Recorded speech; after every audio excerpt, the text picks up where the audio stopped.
As we get older, it can feel nearly impossible to lose belly fat. And as a coach, I hear the same story all the time. You lose a good amount of weight, your clothes fit nicer, your face is slimmer, your arms are leaner, you feel better, and objectively, you look better, but there's still that big chunk of fat around your waist that won't go away.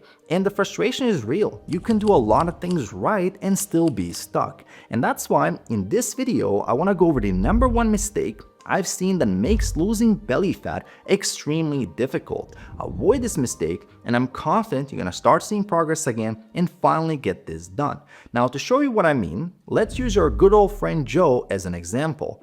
Joe is a 40-year-old full-time software engineer. He's 5'10", 178 centimeters tall, sitting at 220 pounds, 100 kilos, around 30% body fat. That means his body composition is around 66 pounds of fat and 154 pounds of lean mass. And with his brother's wedding coming up in 3 months, Joe decides it's finally time to lose that stubborn layer of belly fat he's been holding onto for over 10 years. His ultimate goal is to get down to 180 pounds or 82 kilos. And this isn't the first time he's thought about losing the weight, but he never found the right time and motivation.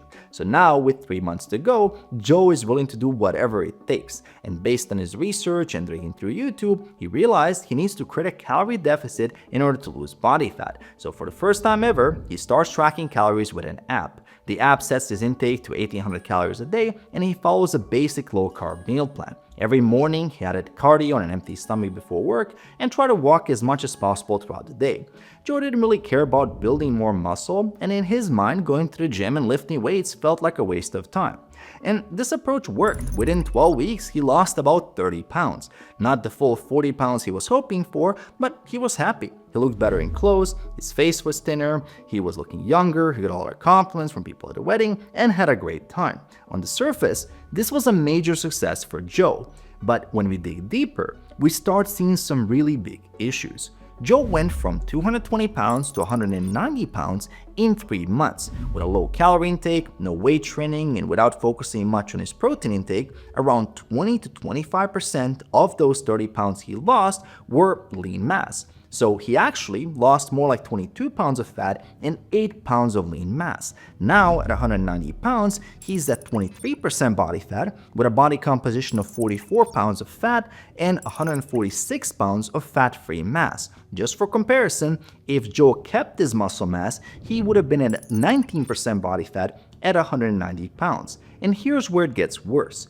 Joe promised himself he'd maintain the results after the trip. But that maintenance phase never came. The trip broke his momentum, he ate a lot, drank a lot, and completely fell off his usual routine. He came back from the trip at almost 200 pounds, and this was a major blow to his motivation. He tried to get serious about it again like he had done for the wedding, but the same motivation wasn't there. There was no deadline or sense of urgency. Life kept getting in the way, and there was always some new excuse. And slowly, old habits started coming back. He was eating out more regularly, the weekends would turn into a free-for-all, usually with drinking and high-calorie meals. He was barely doing any of the cardio sessions, and within the next 6 months, he was back at his old weight, 220 pounds. But here's a real problem.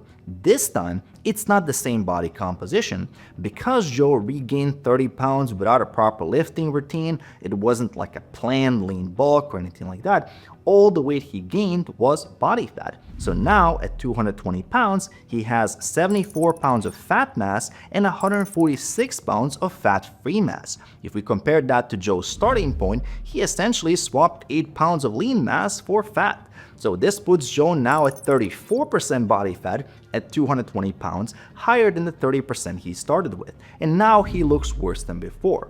Now some time goes by and we're a year later, Joe is ready to try again. His wife is pregnant with their 3rd child and he wants to set a better example. He promised himself this time will be different. He was committed to finally getting to that 180 pounds and staying there. So he did exactly what worked last time. He dropped his calories to 1800, did cardio in the morning, got as many steps as he could, and after 3 months of using the same approach, he dropped 20 pounds. That's 10 pounds less than before. Joe was doing the exact same things, but it didn't work like they used to. It felt harder. He was getting more fatigued. He could barely focus at work, and all he could think about was the food that he couldn't eat. He was starting to have these little cheats on his diet. Some days he wouldn't track everything. After the kids went to bed, he couldn't help it but go into the cupboard and grab a few things. On the weekends, sometimes he would relax a little bit more. And with all of that, it took him another 2 months to hit 190 pounds. And when he looked in the mirror, something felt off. He was looking softer, he felt flatter,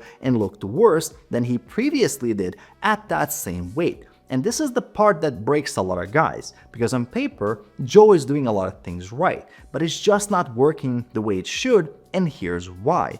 The main problem is, again, he's losing another 6 to 7 pounds of lean mass along with the fat. So this time, at 190 pounds, he has 51 pounds of fat mass and only 139 pounds of fat-free mass. This puts his new 190 pounds at 27% body fat, where his previous 190 pounds was 23% body fat. And if we compare this new result with his original 220 pounds at 30% body fat from 2 years ago, well, he's actually quite close to where he started despite all the hard work.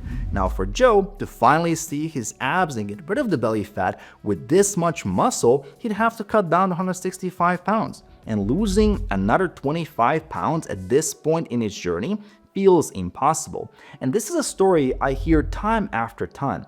Bad advice and just winging it without a proper plan gets people in a situation where it feels impossible to see results. Now, what if Joe had done things differently from the very beginning? And instead of just trying to lose weight as fast as possible, what if he prioritized retaining and building muscle while losing fat? Let's say Joe decided to get in shape 6 months before the wedding instead of 3 months. Let's say he set a more reasonable calorie intake, closer to 2,000 to 2,100 calories per day, prioritized lifting weights 3 to 4 times per week, getting stronger, started hitting the like button, all my videos, made sure he got at least 160 grams of protein a day.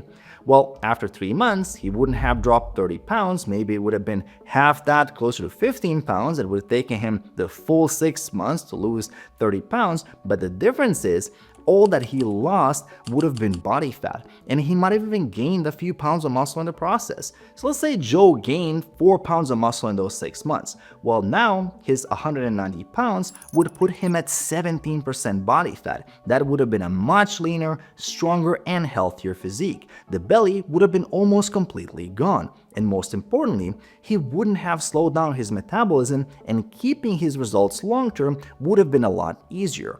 That's the part most people underestimate. They focus on losing weight at all costs, when the real solution is doing a body recomposition. And the reason I wanted to share the story of Joe is because this mistake is so common. And look, I understand how badly you want to get rid of your belly fat, but here's the reality. I've taken more than 1,000 men through this process. The solution is not doing whatever it takes to see the scale go down. It's doing the exact opposite.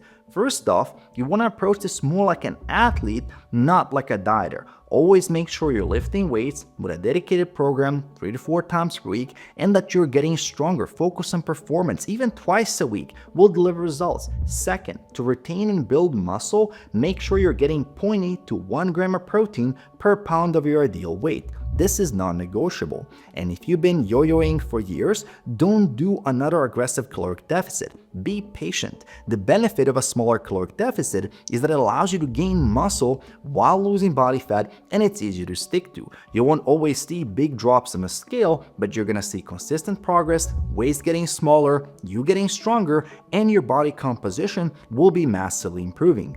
Patience is how you get the results you want.